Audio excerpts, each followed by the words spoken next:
Another question we want to ask is, how has your worldview changed from your journey as a lost boy to creating a charity? My view as a lost boy and then create a charity. I feel that I see everything in this world. When I was a young boy, I was growing up in the house that is not compared to your house. A house that didn't have kitchen, didn't have running water, didn't have electricity, and didn't have much. How many times you eat, guys? How many times you eat a day? 2 meal, 1 meal? 3. But if you are telling the reality, maybe a snack is there, correct? I didn't have that. And I didn't have enough clothes. I didn't have toys. All of those things, I didn't have them. War came, being a refugee, and then go to U.S., advanced world country that has everything. Now what could I do? I'm lucky I'm not in the jail anymore like when I was in the camp. I'm free now. I should help myself. And I knew that a lot of people are suffering in this world. It's always good to give back.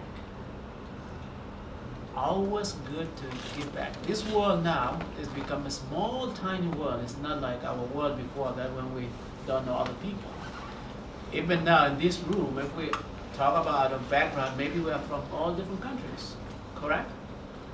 And look at us here, maybe we are from all different countries. That means whatever happened in other part of the world affect all of us.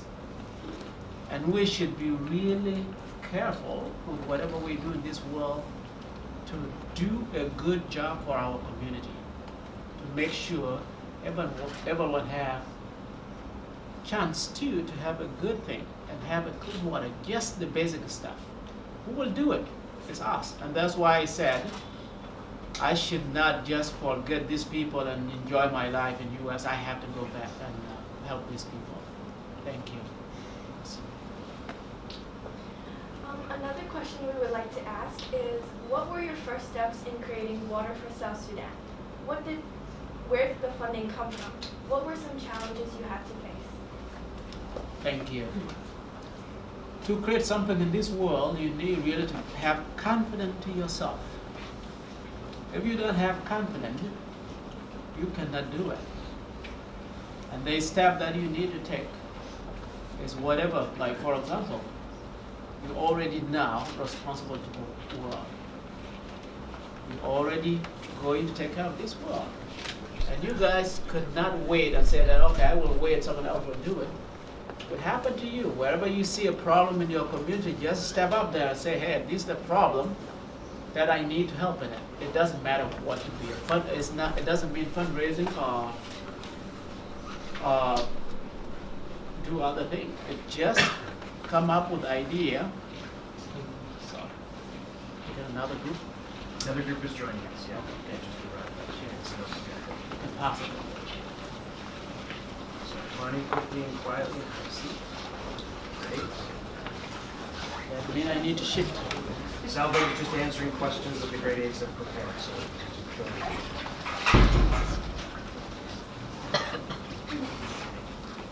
And the question is, how did I create that? What first step that I took to form a non-profit organization?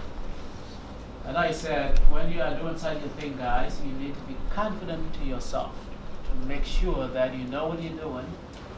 And then when you find out that this is what you're going to do, you will register. Well, before you register, you have to do a business plan. After you write out the business plan and you answer all the questions in the business plan outline, then you will go and register that nonprofit. And when you register that, in US they call it under 501c3. And when you register that, then you will launch your fundraising because you have legal document and you know what you're doing. And now, how to do the fundraising?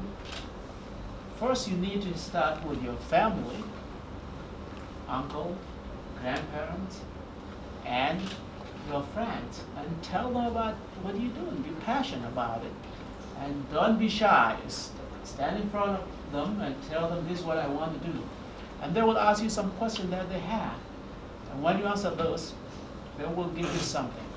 And then you move on, and you set up a fundraising with all the people you know, and from there it starts small, slowly until it gets there. This is how I started. Thank you. Hello, Salva. We would like to ask, how did you get your message out about water for South Sudan? How did I get the message out about water for South Sudan? After I found out my father was sick because he was drinking bad water, and I said I'm going to provide clean water.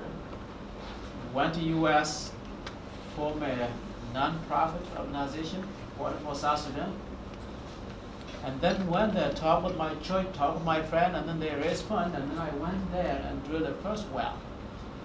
And when I drilled the first well, people went there, the media, the news, and they see what I'm doing is real and it's changing life.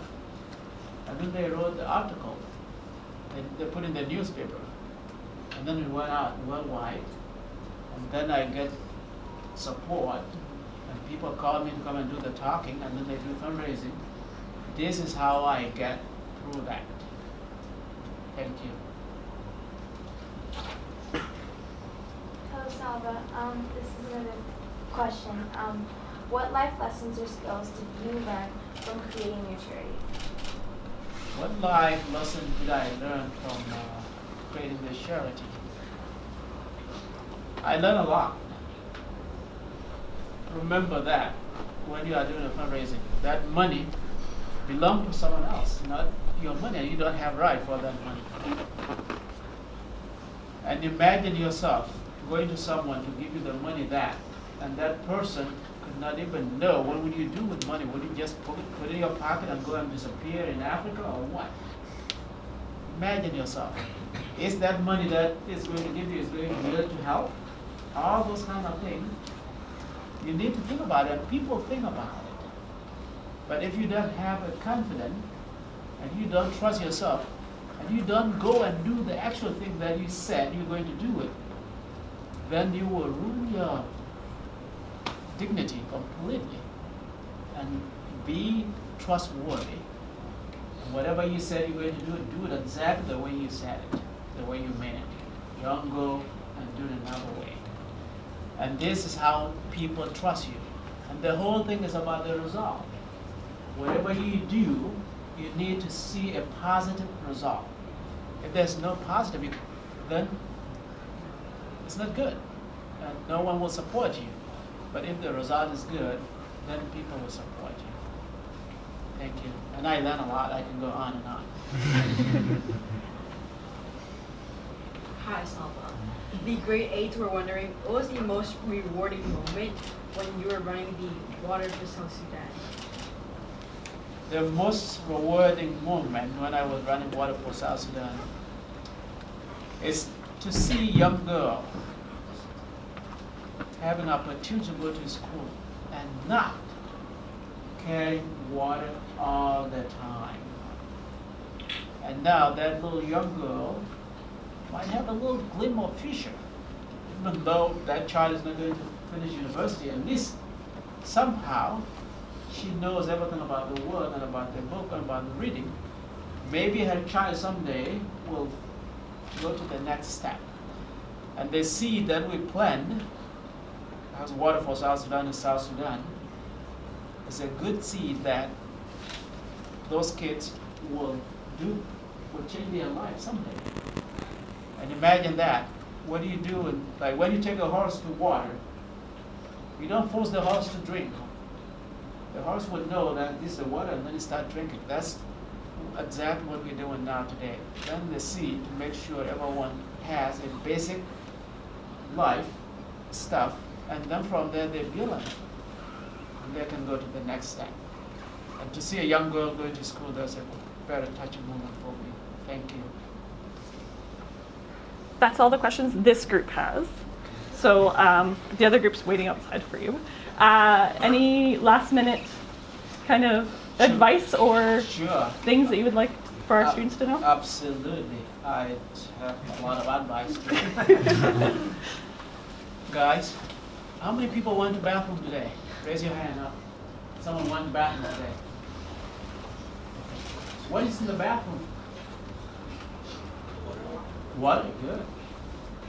How many people went to the kitchen for breakfast today? Raise your hand. Okay. What is in the kitchen? Why I said that, you guys are very lucky to be born here. In a country that has everything.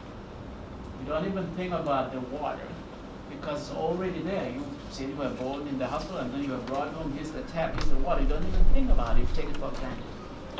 And do you know that water is 2% in our life, in this world, the fresh water that we are drinking.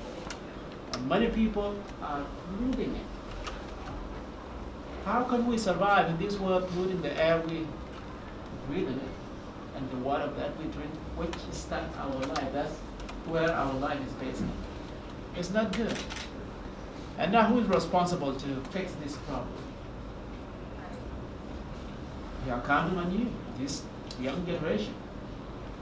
You are the one counting on you. And all those problems that we have in the world, we are counting on you. Maybe we're the one that will pollute all these things and we don't know how to fix it. But maybe you guys will come up with a way to fix it. And in this world, we have so many problems. And those problems, we don't have to wait and say that someone else will do it for us. You've already grown up, and you are the leaders. When you see anything in your community, doesn't matter what, for water for South Sudan or raising anything, you take a direct action. Don't wait and say that someone else will fix it for me. You have to look in your community and see what you could do and be passionate about it and go and do it. You cannot do everything. Like I myself, I just choose that section to provide clean water, and I'm not a doctor, I'm not providing other things. But I didn't ignore it. Life is so hard, guys. It's difficult, especially your age now. You will have a lot of challenges. You are between young and transition to a grown up. But you need to be kind to yourself. No matter how difficult it is, you need to have faith and hope and perseverance and look at your neighbors. You will make it. Thank you very much.